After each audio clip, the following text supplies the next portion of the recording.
Episode 14. Setelah makan malam usai, Kaya berusaha membereskan meja. Tetapi Davin dengan cepat berdiri dari kursinya.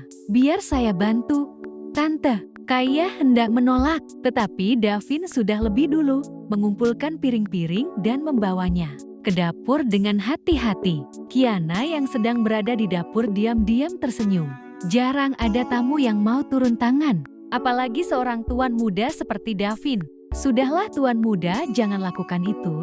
Nanti tangan Anda bisa lecet," canda Kiana pada Davin. Davin pun menjawab dengan sok cool. "Apaan sih kamu? Aku juga biasa melakukan hal kecil kayak gini." "Bohong banget Kak Davin. Mana mungkin kamu terbiasa melakukan hal itu?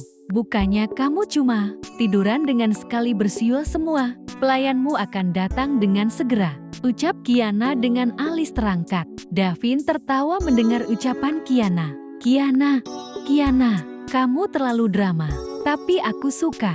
Kemudian suasana hening sejenak. Setelah semuanya selesai dan Davin bersiap pulang, ia berdiri di depan pintu dengan sedikit ragu, seperti sedang menimbang apakah ia boleh mengatakan sesuatu. "Apa ada yang ingin Nak Davin sampaikan?" tanya Kaya lembut. Davin menarik napas pelan, mengumpulkan keberanian.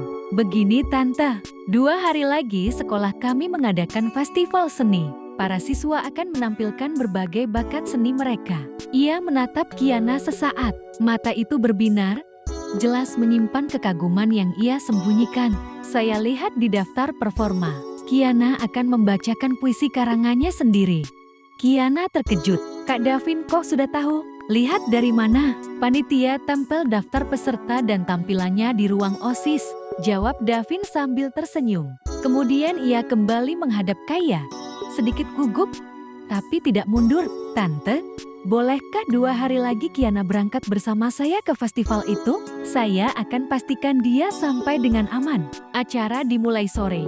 Jadi sepulang les saya akan membawa Kiana untuk bersiap." Kaya memasang wajah serius dan Davin langsung tegang. "Tidak boleh," jawab Kaya datar. Davin langsung menunduk kecewa. Tetapi Kaya menahan tawa kecil sebelum menambahkan, "Tidak boleh. Kalau kamu tidak makan malam masakan Tante minggu depan." Kiana memukul pelan lengan ibunya.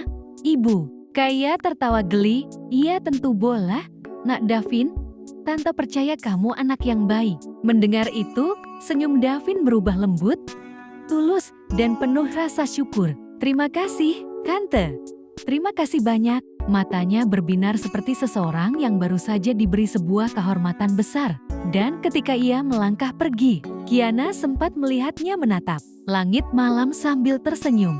Seolah hatinya terlalu penuh untuk ditahan. Ia pulang dengan langkah ringan, seolah setiap batu di jalan pun ikut menjadi bunga.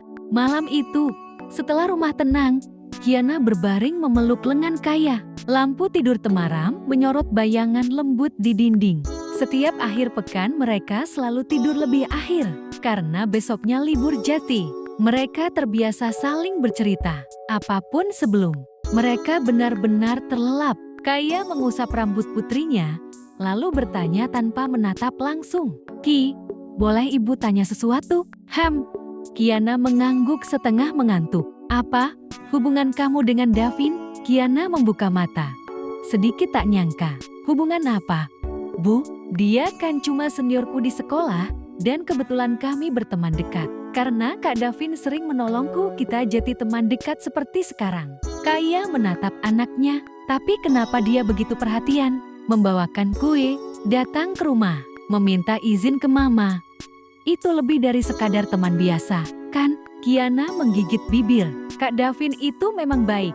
Dia juga baik ke semua orang. Bukan cuma ke aku." Tapi jawaban itu terlalu sederhana untuk menutupi kenyataan. Kaya pernah muda, ia pernah jatuh cinta. Ia tahu tatapan Davin, tatapan seorang remaja laki-laki yang sedang berusaha melindungi apa yang ingin ia jaga. Ia mencium kening putrinya. "Ibu hanya ingin kamu bahagia nantinya. Davin memang anak yang baik. Ibu suka dia. Tapi keluarganya berada di dunia yang berbeda jauh dari kita. Ibu tidak ingin kamu terluka kalau satu hari mereka tidak menerima kamu, Nak." Kiana terdiam. Kata-kata itu menyentuh sesuatu yang ia pikirkan tapi tidak pernah ia akui. Namun Kaya menggelang pelan, seolah menenangkan dirinya sendiri. Tapi ibu tahu kamu putri ibu yang kuat, dan kalian juga masih SMA. Ibu mungkin terlalu memikirkan hal yang masih jauh. Kiana memegang tangan ibunya, tersenyum kecil. Aku sudah besar, Bu. Jangan khawatirin aku terus ya. Ibu juga harus bahagia. Ibu sudah sangat bahagia dengan kehadiranmu dalam hidup ibu. Kaya memandang wajah anak gadisnya yang ia besarkan dengan perjuangan, air mata, dan cinta yang tak terucapkan. Dan malam itu, saat Kiana memejamkan mata, Kaya menatap langit-langit gelap kamar. Dalam hatinya, ia berbisik menuju masa depan. Kalau suatu saat nanti Davin memang jodoh Kiana, semoga ia menjadi lelaki yang tidak hanya hadir saat senang, tetapi juga bertahan saat badai datang.